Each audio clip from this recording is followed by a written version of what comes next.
सत्या 360। प्रवीण में आपका स्वागत है। आज आप सुनेंगे 26वां दिवस की कथा। 26वां अध्याय।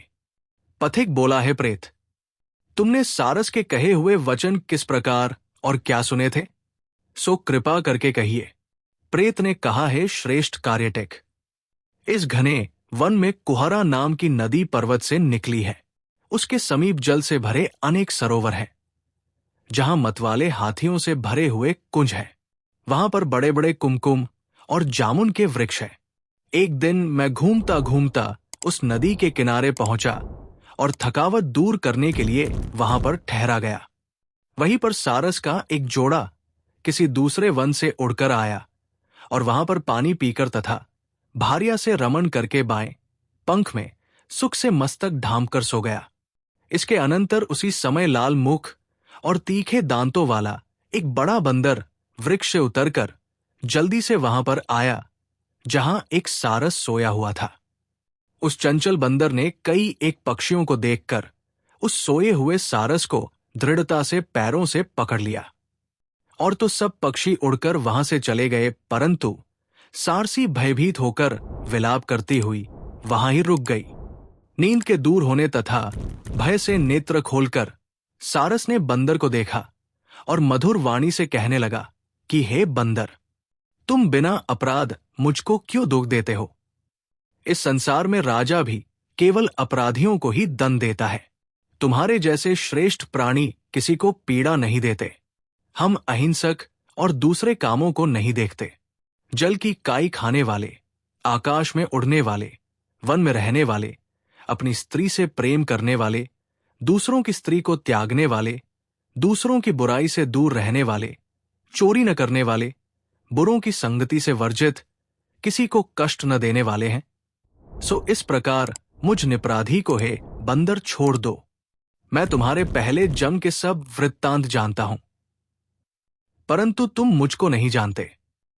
ये वचन सुनकर वो बंदर उसको छोड़कर दूर बैठ गया और कहने लगा कि तुम मेरे पूर्व जन्म के वृत्तांत को कैसे जानते हो? तुम अज्ञानी पक्षी हो और मैं वन में घूमने वाला हूं। यदि तुम मेरे पूर्व जन्म के वृत्तांत को जानते हो तो वो सब मुझसे कहो। सारस कहने लगा कि मैं अपनी जाति की स्मृति के बल से तुम्हारे पूर्व जन्म का सब वृत्तांत जानता हूं। तुम पूर्व जन्म में विंध्य पर्वत के राजा थे और मैं तुम्हारे कुल का पूज्य पुरोहित था। तुम राजा होकर अपनी प्रजा को पीड़ा दिया करते थे। विवेकहीन होकर तुमने बहुत सा धन इकट्ठा किया।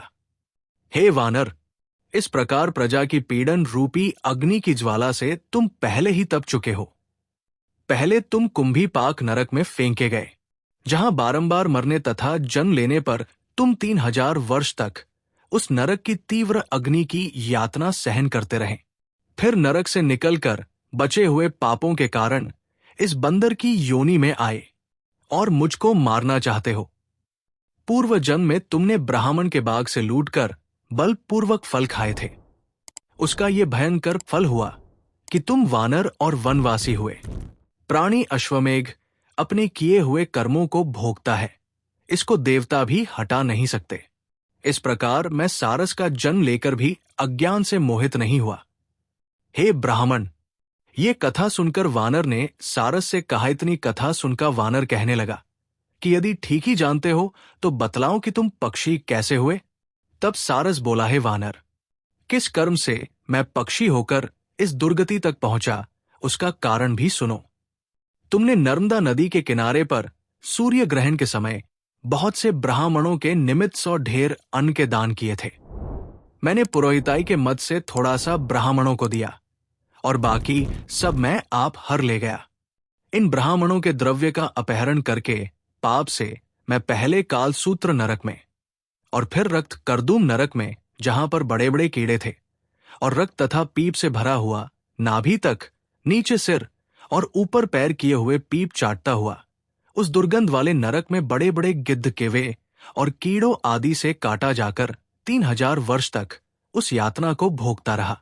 उस समय मरो एक क्षण महाकल्प के समान बीतता था। मैं नरक के दुख का वर्णन नहीं कर सकता। मैं कारण सहित सब वृत्तांत कहता हूं, सुनो। फिर नरक की यातना से मुक्त होकर ये सारस का जन्म पाया, क्योंकि पूर्व जन्म से अपनी बहन के घर से कांसे का बर्तन चुराया था। इसको मैंने एक जुआरी को दिया, इसी से मैं सारस योनि में आया। ये मेरी स्त्री पिछले जन्म में ब्राह्मणी थी, इसने भी कांसे की चोरी की थी, इसी से ये मेरी स्त्री और सारसी हुई। ये सब मैंने तुमसे कर्म फल कहा। बीती हुई और वर्तमान स्थिति ऐसी है। अब भविष्य की बात भी सुनो।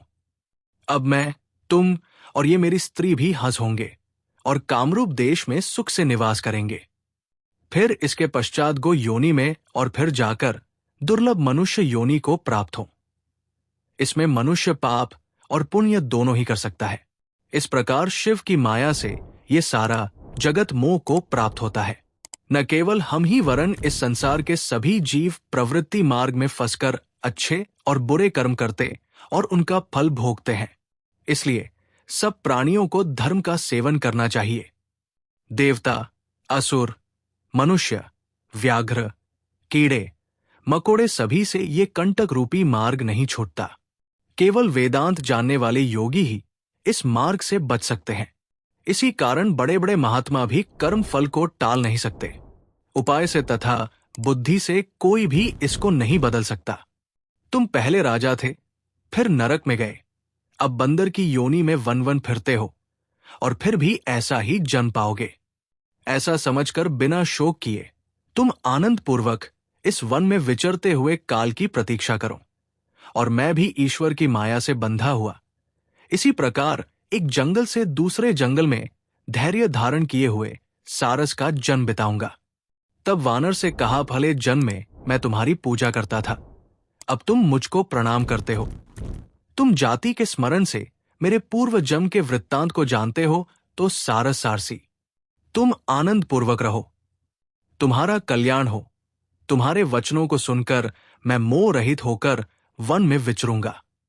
प्रेत ने कहा, है ब्राह्मण, मैंने नदी के तट पर बदर और सारस का ये सुंदर परम पवित्र संवाद सुना। तब मुझको बोध हुआ और मोह तथा शोक का नाश हुआ। ये अपूर्व रहस्य सब पापों का नाश करने वाला है।